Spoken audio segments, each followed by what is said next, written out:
Welcome to the Friendly Podcast Guide, sorting through podcasts so you don't have to. I'm Andy Smiley, and I want to help you discover the right podcast without having to listen to an entire episode. Now, let's talk podcasts. Hi, everybody. Welcome back.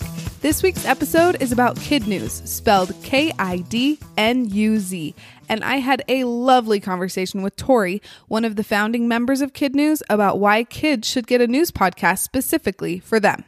But first, let me give you some details about the show. The show description is, kids deserve a daily newscast all their own. Kickstart their morning with 5 minutes of timely, unbiased, and age-appropriate stories. Professionally written, professionally delivered by 4 Emmy-winning journalists who also happen to be moms. The length of each episode is about 5 minutes. It is, hopefully, obviously, totally kid ear friendly.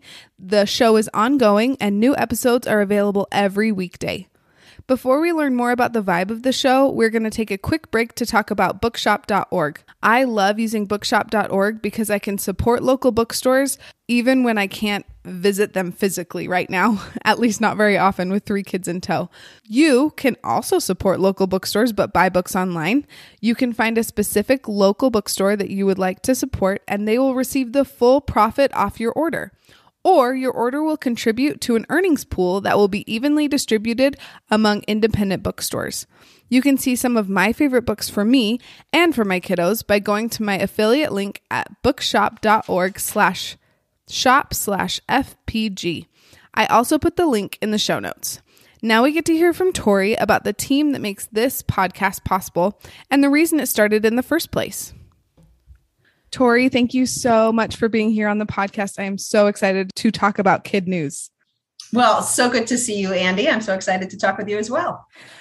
Fabulous. Why did you guys start this podcast? The group, I know there's a group of you. Why did you all get together and start it?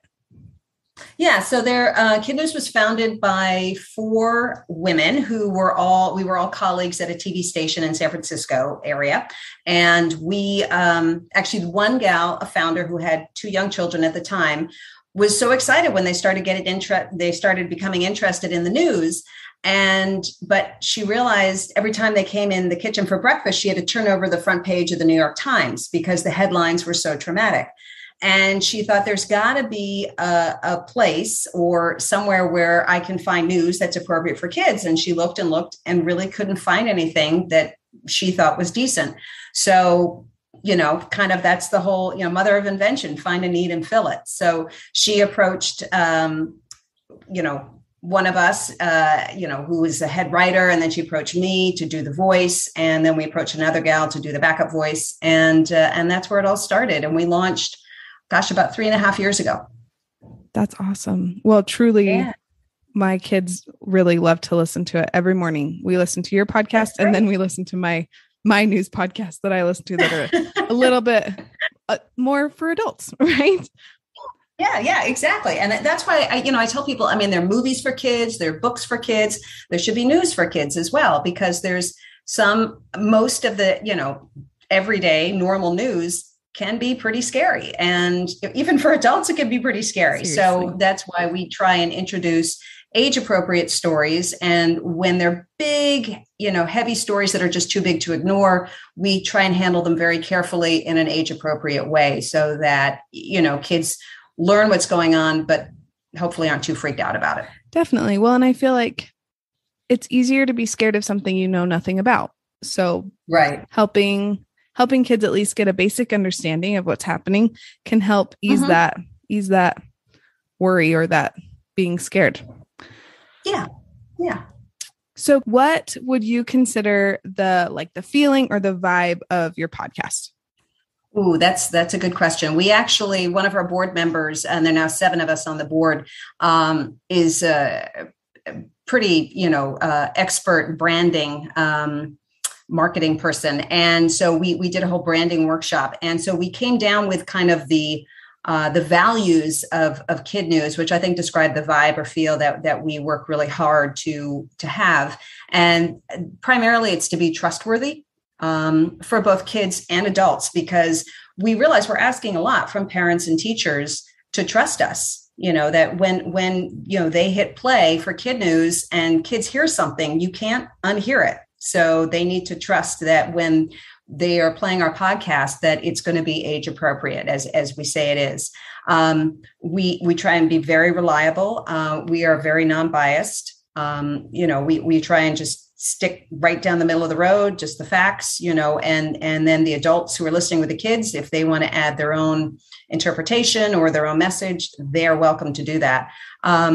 We are respectful, obviously professional, and we work very hard to be very fair, and we try and be a little fun too. So I say that that's kind of the vibe, but I think it's important to be respectful of kids and not dumb down, the wording or the voice, and not, have too much little razzle dazzle. Obviously we have a few little sound effects, but to make it so kids feel like, and this is a lot of feedback we get from children, is that they feel like, it's kind of an adult version of kids, but for them, it's a kid version of adult news, basically. Mm-hmm. And I think that's one of the reasons it's been so well received.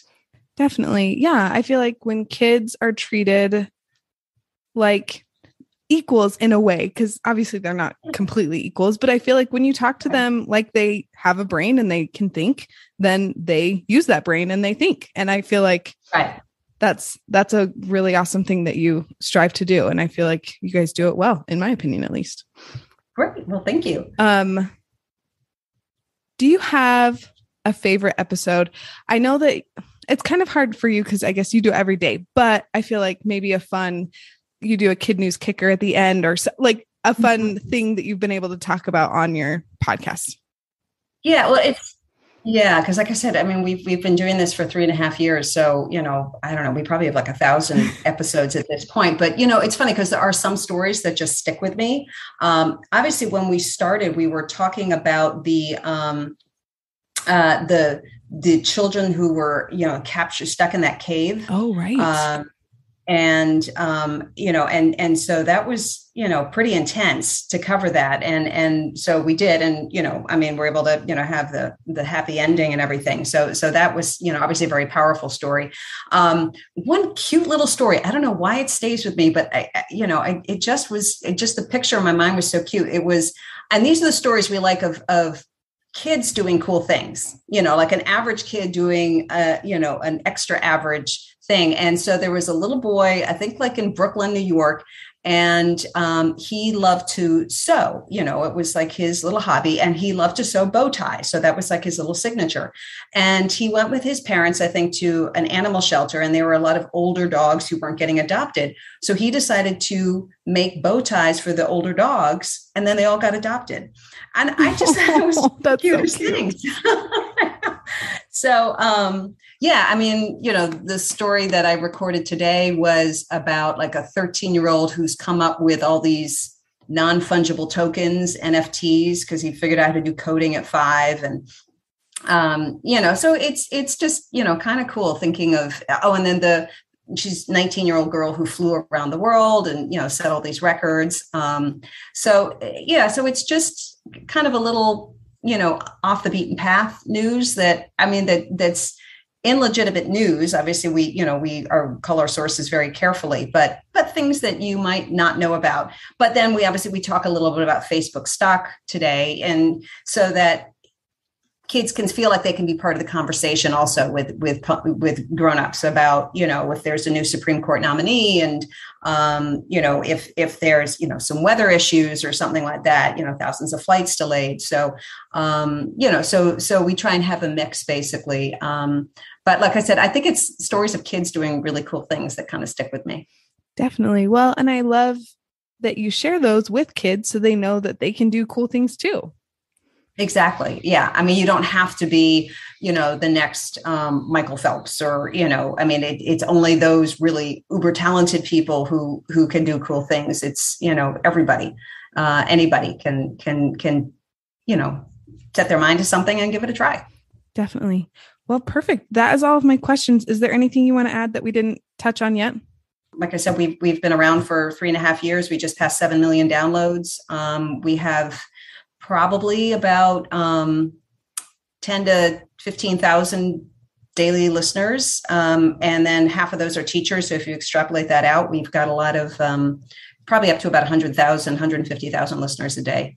That's to amazing. KidNuz. So yeah. And it's free. It's a nonprofit, and people want to learn more. We have a lot of resources on our website. So you can go to the website, www.kidnuz.org. And we've got like a monthly critical thinking worksheet called the Noodler. We've got a weekly quiz. So we got a lot of, cool stuff. And then we have the daily quiz also that keeps kids listening to the podcast. It gives them motivation to pay attention for about 4 minutes of the news, and then a little quiz. And kids they're so great. They're so competitive.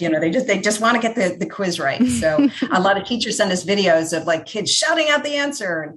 So that's a lot of fun. So So I hope we get more people tuning in and being able to to take advantage and listen to the podcast. Definitely. Well, perfect. Do you guys have social medias? Yeah. So we're on Facebook, Instagram, and Twitter. You can find the podcast on iTunes, Pandora, Stitcher, Google Play, KidNuz, pretty much anywhere you get podcasts. And you can also go to our website and subscribe, and then get a link to the podcast emailed to you daily if you wanted to do that as well. Fabulous. Perfect. Well, thank you so much for talking to me. Oh, you're so welcome. It's so good to talk with you, Andy.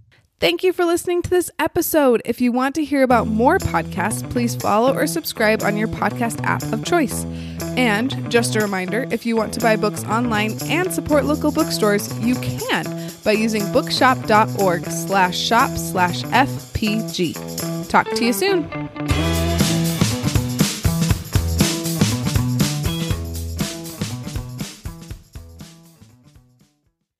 My two small children just joined the party. Hi to Tori.